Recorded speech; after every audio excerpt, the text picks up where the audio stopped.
What's going on, guys? Guys here. Welcome back to another video. And not 3 days since I made the last video, there was an announcement for a new patch, title update number 4. Again, as I explained to you, there'll be many patches. As you may or may not know, you probably understand this because you play the game. There's a lot of bugs in the game. They are doing the best on their side to prevent the bugs, and that is why I don't focus on the meta. The first month and the first month and a half is all about honing your skills that you already have and adaptation. It's not necessarily about learning the meta, because what you learn maybe will help you short term. You'll take 3 steps forward for the first couple of weeks, and then you'll take 20 steps backwards, and ultimately that's how you end up going into that spiral. So don't fall into it. Don't panic. If something that doesn't happen, that doesn't work out normally, that's fine. Just keep playing the way you play normally. Don't change the way you defend because something's not working. Don't change the formation that was working last week because of it now. It's a combination of servers. Servers are going down every single second, I'm presuming, because obviously the pandemic as well. You may have seen today, FUT Champions as of the 30th today is not actually online or active. So don't worry, don't panic. The most important thing is keeping in shape. They made a lot of changes with gameplay. A lot of things I'm presuming they haven't even rectified or even talked about in the patch notes, and I can only presume a patch will be coming out again in the next 2 weeks. So do bear that in mind. But in today's video, we're going to go straight into some defending situations, playing safe, and how to avoid those defensive mistakes. Now, the most important thing in defensive phases, I'll be honest with you, most issues with defending is more human error as opposed to the game, I suppose you can say, screwing you over. The truth is, most of the time when you're defending, you'll find many issues with the game, not necessarily because the game screws you over, but it's normally because of an action you performed, or for example, like here, a misplaced pass or a misplaced slide tackle. And I suppose it's also to do with anger. That's why FUT Champions is a real test of, determination and willpower. It's because it's how far can you react? How quickly can you play, and how fast can you play in the game without making a mistake? And that's a trap you don't want to fall into like, going in the trap. I need to play quick, fast football, especially when you're losing. A lot of lower tier players, when they get angry, the reason why a lot of gold players don't reach elite, for the simple fact, is mind over mentality. When I'll say the first approach to defending is you try to avoid the mistakes. Now, as you can see in this game, I'm winning 4-3, as you can see in the top left. I should never have made an aggressive turn. The first turn of event was I decided to cut the passing lane. The game essentially screwed me over. But at this point, was there a need for me to run forward with this defender? There was actually no point of me running forward, but I did it anyway.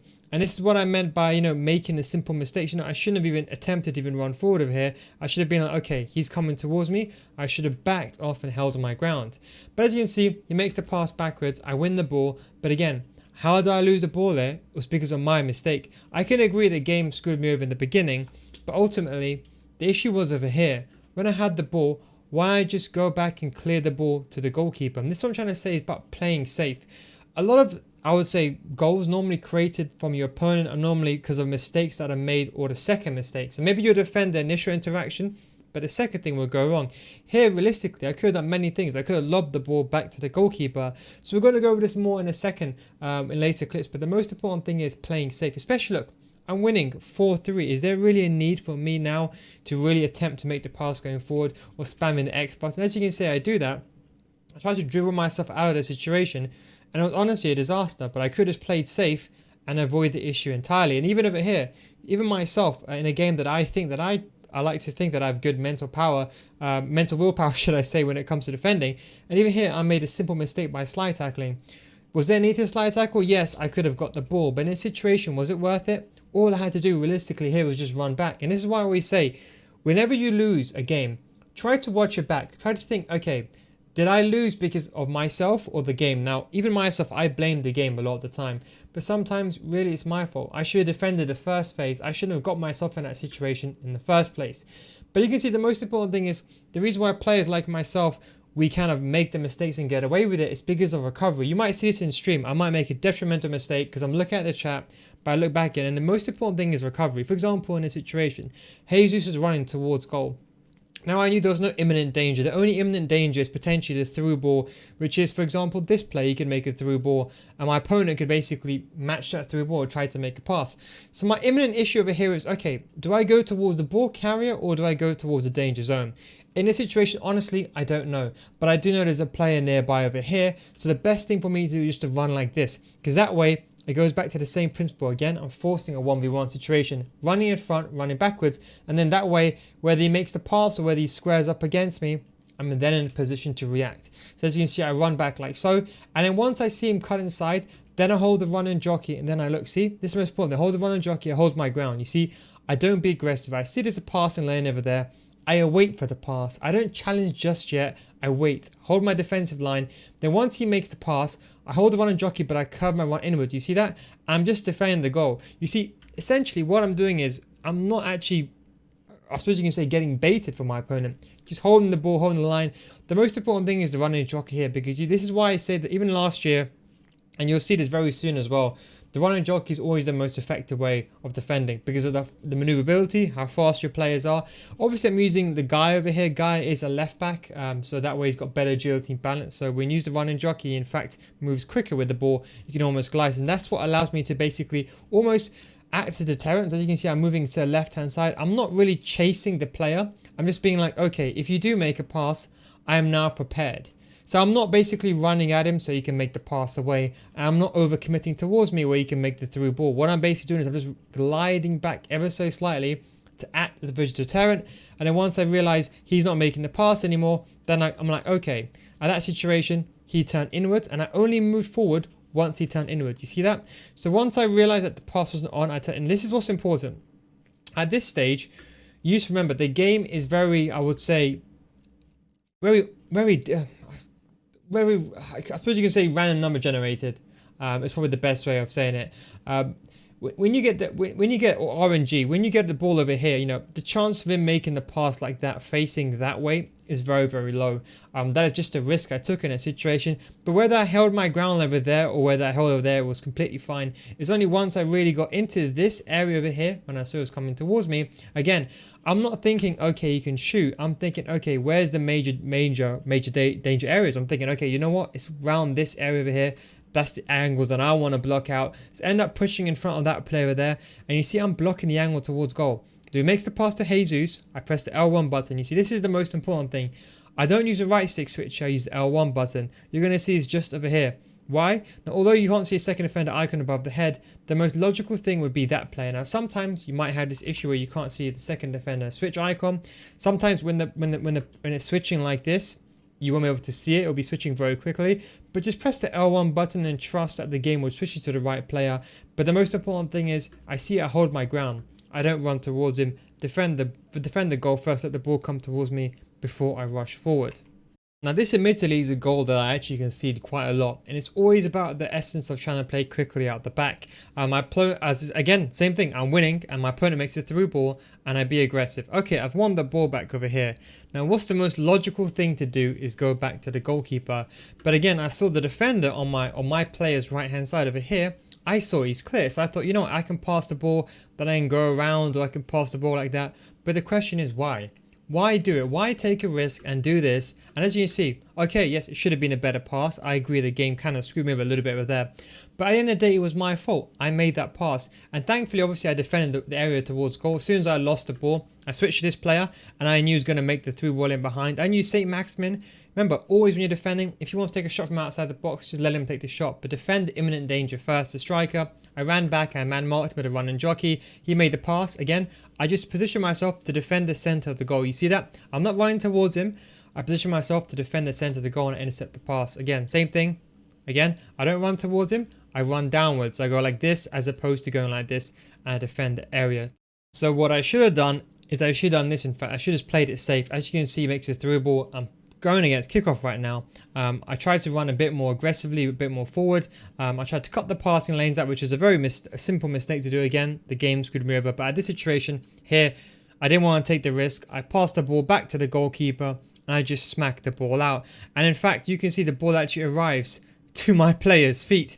Now, obviously, that's probably purely by chance that the ball actually arrived there. And that was what allowed me to propel me straight into attack. But again, the most important thing over here was just playing safe. I was trying to say avoid the second bounces, the second chances, the second balls. Just play it safe, go back to the goalkeeper and smack it out. And what you can do two types of clearances out. You can do a first time clearance, which I'd always recommend. Don't try to take a touch and try to create the angle. Just smack it out straight away. You can either press the lob button, which is basically a lob pass going forward, maximum power. I aim this at the bottom left. I normally just aim it at the wings. Around those areas, I don't really try to aim it towards the middle because the middle of the pitch is always contested. There's always going to be tall defenders, or my opponent's going to have tall defenders in the middle. So I always go towards the left back and right back regions, so that way I can hopefully try to get through, or if I don't get through, at least I've got a better chance of winning the header. Or you can just use the circle button, which is the cross button, and that way you just press it once and it just smacks the ball out randomly. The lob pass is more controlled and you can actually aim it, whereas if you just press the shoot button, it just kind of just straight away smacks it out of your goal. But that is what you should be doing when you're defending to avoid mistakes. As you can see, that situation was swiftly swifted up. In this situation, of course, I did get lucky when the ball did arrive to my feet, but that is just more of a bonus. As you can see, a defensive mistake from my opponent. But the most important thing above all was just clearing the ball in the first place. Whether the ball goes through or not, that's just a bonus. So here's another example where I made another initial mistake, and this is why I always advocate fullbacks and centre back. Having a fullback and centre back is, I suppose you can say, is deemed very incorrect by the community. But it's honestly the best thing you can do. In real life football, many players do it, and many managers obviously influence that. It's mainly playing out the back mechanic. Generally, a fullback will have better passing by default, but it's that agility, balance, and pace was really key. This FIFA, you're better off having a CDM that's got a good pace, so you can run back and defend, and a fullback that can recover. Now we're going to go to the mistakes again. Same situation, unnecessary for me. I decided to run out and I tried to get the ball. And the reason why I'm going over these clips is I'm trying to say, you shouldn't be making these mistakes, but the truth is we make it when we don't want to. We don't think about it. When we're angry, when we're losing, we don't think about this. And as you can see over here, I make a mistake. I overcommit for no apparent reason. And because of that silly mistake that I made, it allowed him to go through. Why? Because I broke integrity on my back four. I should never have done that. That's what made that massive gap in behind. That's what allowed him to exploit that space. And as you can see over here, even with this player, I did the exact same thing. I should have just decided, okay, you know what? He's going to play that through ball. I should have just ran back as opposed to being aggressive. But the mistake was made. At that point, I was screwed. The situation, I've only got one player left. The only thing I can do here is press the L1 button and switch to this guy. I mean, of course, you can try to right stick switch to this player. But obviously, the second defender icon's above his head. So you press the L1 button or LB if you're on Xbox and you switch to him guaranteed. And the question is now, do you run towards the ball or do you run backwards? Because it's 50-50, you could argue in this situation. You could argue both are equal distances. I mean, you can argue that I'm a bit further ahead, but he has a closer angle towards goal. So what happened? So here, I tried to run towards the ball. That's my initial. So I'm going to slow this down to about 0.5.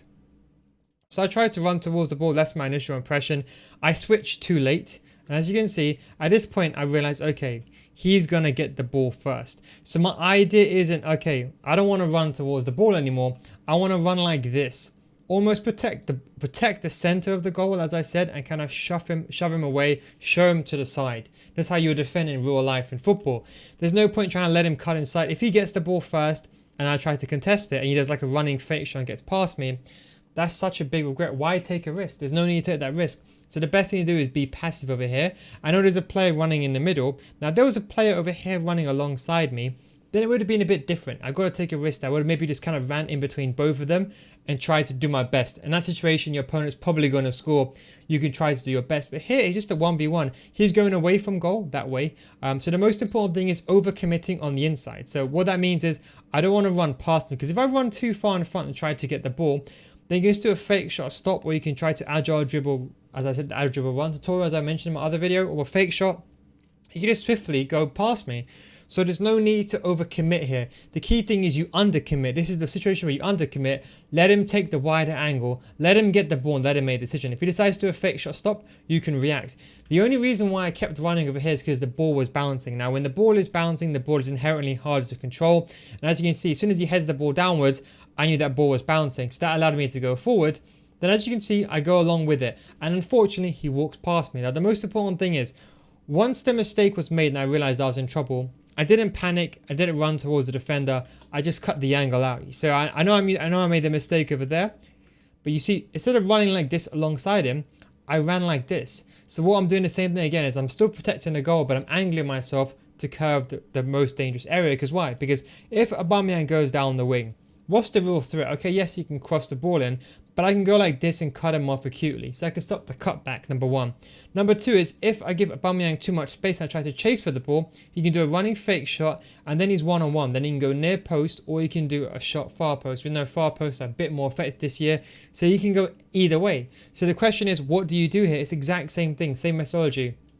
Give him the space and try to recover as fast as I can. So again, I let go of the running jockey, because if you hold the running jockey here, your recovery is much slower. Remember I said the running jockey, you run about 80% of your full speed, but you want to run maximum full speed again over here. Then once I'm near to get the ball, then I use the running jockey. Now here I decided to tackle the ball because I knew I was just at such an angle where I get the ball. But if I couldn't tackle the ball over there, I would definitely would have ran and jockey and got into the ball. And that's exactly what I would have done. That's what allowed me to deflect the ball, and running into the ball would have applied, or would have been the same thing at the end of the day. Okay, so here we have another situation. My opponent makes a pass to one of his centre mids, and my player is unfortunately not close enough to get the ball. I tried to hold the running jockey and I tried to press him a little bit, and that's mistake number one. As you can see, by committing out of position, I screwed up here. I should never have done that. I should have held my line. What's their reason to go forward? You know, if you're losing, for example, in 85 minutes, 80 minutes, and you're 1-0 down, then you may have to activate team press, as I mentioned in my other tutorial, and try to go for the ball. But you know, when you're winning, or let's say for example it's a draw, why take a risk and why commit the position? I commit the position where my player should have been over there. One of my CDMs have now left that position, and now my opponent has the ball on a 4v4 situation. Now I'm in trouble. Now mistake number one I made over here is I ran forward. I should never have done that, but I realized I made that mistake. The most important thing is here, I realized I'm in trouble now. I need to know not to commit. So I press the L1 button and I run back with my CDM. The reason why I can take that risk is because this through ball, it cannot get played. Remember I talked about the angle of failure. Since this play is facing upwards, the chance of this ball going in or going through, and don't forget the gap is so minute. You know, you're talking about he has to get through this defender first to pass, and then he has to also beat this defender over here, and he has to get to the ball before me. The chances are maybe 1 in 50 times that ball will go through at a very, very low risk, and no one would inherently take that risk. Someone might try to take it, but realistically it's not going to happen, especially the way Aubameyang is running. As you can see, the striker, he's not really running at full force. He's kind of like just stuttering, as you can see, like a little bit like that, and he stops running, so there was no need. So the most important thing is switching to my CDM, running back and defending the goal. So I try to change my CDM, and here I go forward again. Now I think I did a correct thing over here. This is what I would say an issue with the game. He did a very good drag back, but again I stuck with him. So you see, run and jockey. Again, he did drag back. See, I didn't use a normal jockey because the normal jockey is very slow. I still did a drag back. So what I did is I mirrored his movement.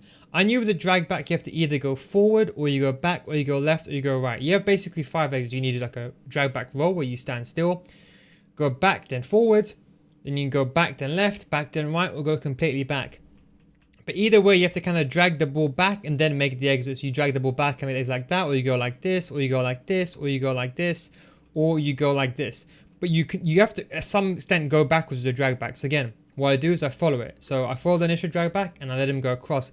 But I'm always bearing in mind this striker, because you see, whether Lucas does a drag back here or not, it's not important. Is he towards goal? You know, if he was over here and my defender was over here, okay, fine. I got to be careful because he can then beat me. But over here in midfield, he can't really do anything. You know, the only thing he can actually do is pass to Aubameyang. So again, I track his movement, I mirror it, but I'm also watching Aubameyang and I'm thinking, okay, as long as he can do the skill move like so. So I realized, okay, situation over here, Aubameyang is now through. So I basically overcommit. So I'm basically overcommitting and defending and playing safe. The benefit is, okay, worst case scenario, he turns around, he makes a pass like that, but I can recover. I don't want that pass to go through. So initially here, I overcommit. As you can see I overcommit there. So I anticipated a pass going to get made over here. I was like, okay, trouble over there. Run straight. I didn't run like this. I ran like this. Tried to cut the angle out. Once he realizes that, he does like a half drag back, and he does the ball all the way, the L1 strafe dribbling. Again, I don't challenge it. I don't entertain it. I don't challenge it. The mistake I made is I tried to intercept the ball. Now I'll be honest, this is the correct thing to do. The game will penalise you in this situation. As you can see, I should have got the ball. In my opinion, this player should get the ball all the time. And that's why I always advocate pace, because the faster your player is, the quicker you can get from here to here. So you can argue if Llorente had even more pace, he would have got to the ball first. When the ball then eventually did break through, final defender. So it's a bit aggressive to show a bit of force in the beginning, but after that I held my ground. You see, I didn't overcommit. So I was a bit aggressive to go near my opponent. I didn't want to run too far away, because you see, at this situation, okay, you can try to keep running back. Remember I said to you, when they're through on goal, you have to protect the goal first. You know, by keep running back here, if I just keep running back, because people ask this question, what do you do if you just keep running back? No, but he can just run towards me and then do a running fake shot either way. The best thing is, before the ball gets to me, to show force. Now, with the key with showing force and being aggressive, as I said, the ball didn't get intercepted. The most important thing is if you're going to be aggressive, you be aggressive up to the point the ball arrives. So I can be aggressive up until this point. Before the ball arrives to your opponent, you got to stop being aggressive, because at that point he can turn you.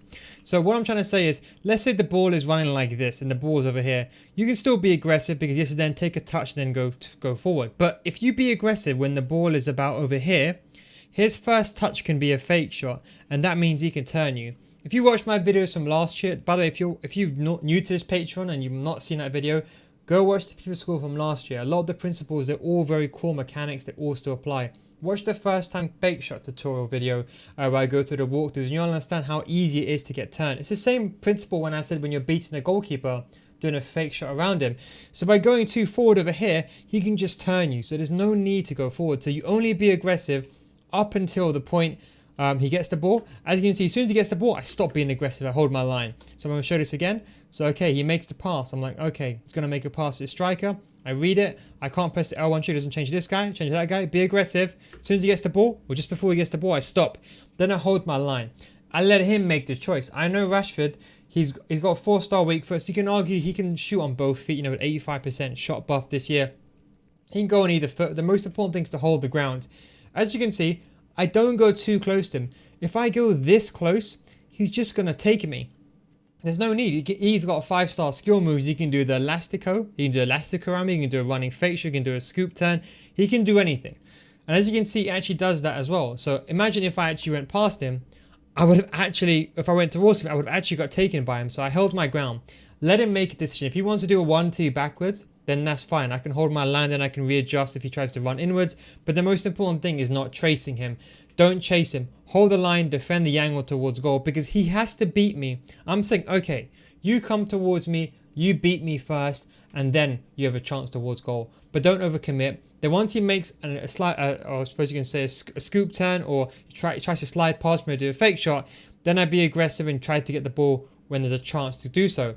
But again, how I do it, I wait. Let him make the decision. And the most important thing is I walk into him. You see that? I don't press the tackle button. I don't press the pass button. I don't spam the tackle button. I don't even let go of the jockey button. All I'm doing is run and jockey. And what do? I run into where the ball's going to be. Not to the ball. I run into where the ball's going to be. Why? Because then he has to take a touch. And if he does, I could always react. But I knew I was going to get the ball there. And as you can see, that's what allowed me to then swiftly take the ball away. And you see, looking back now, you might think this is really easy. But in the game, it's all about practice. When you practice it, it'll come to you more fluidly and it'll be easy for you to understand.